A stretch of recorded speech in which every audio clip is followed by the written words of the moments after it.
Hey, my fourth grade families. I thought I'd make another video modeling the division strategy that we use in class. It's something that we are continuing to work on as we can and review. Yesterday, we reviewed a question from our benchmark where we used our division strategy. It's very similar to the strategy that we learned, the traditional algorithm, but instead it's rooted in place value. So they're still thinking of the meaning of numbers and the value of the digits in the number as they are solving the division problem. So I'm going to do the same one that we did in class so that when they re-watch it, it's something familiar, but they can get more comfortable explaining how to solve division using this strategy. Okay, so if I think of, so we are solving 3,482 divided by 7. So I'm going to go by place value and see if the place value is divisible by 7. So I think of 3,000 or 3. I think of that place value chart where I would show 3 dots in the thousands place. And I think, can I divide 3 by 7?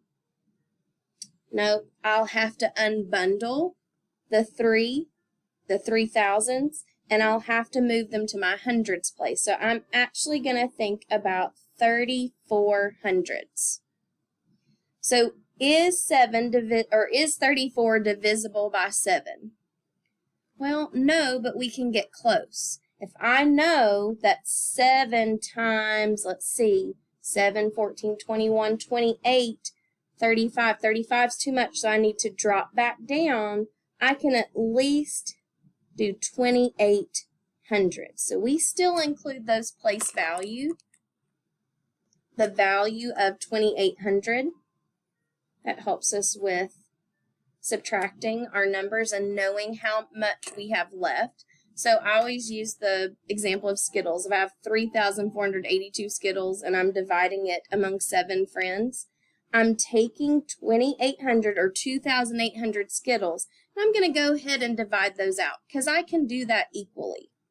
So then I think 7 times what is 2,800?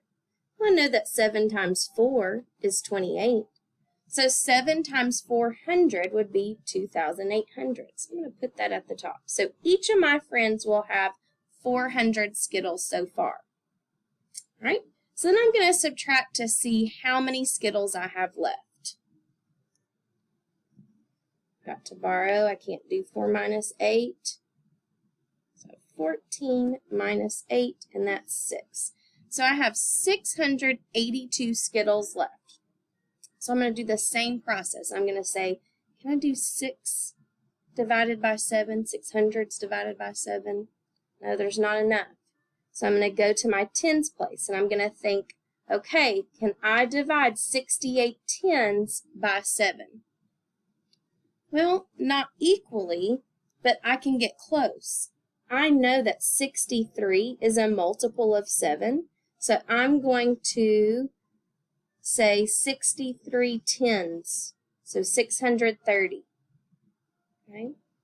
So I'm going to think to myself, again, 7 times what is 630? Sorry, my markers keep drying out. 7 times, I know 7 times 9 is 63. So 7 times 90 is 630. All right, I'm getting closer. So I'm going to subtract to see how many Skittles I have left. I have 52 Skittles left to pass out. All right, so I know 52 is not a multiple of 7, but I can get really close. I can't do 5 divided by 7, so I have to think of 52.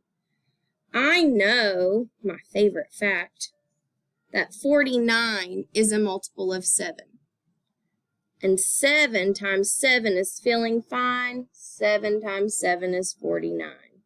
So each of my friends are going to get 497 Skittles so far. So let's see how many Skittles we have left.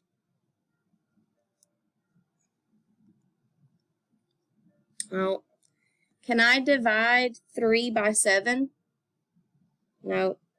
So I will have a remainder of 3. So each friend is going to get 497 Skittles, and we will have 3 left over. Okay? I hope this video helps you understand the strategy that we're working on in class, and as homework or practices come home, you can refer back to this video to help you with the strategy. And as always, if you have any questions at all, if you will just let me know, and I'll be glad to model any other strategy or talk you through another problem.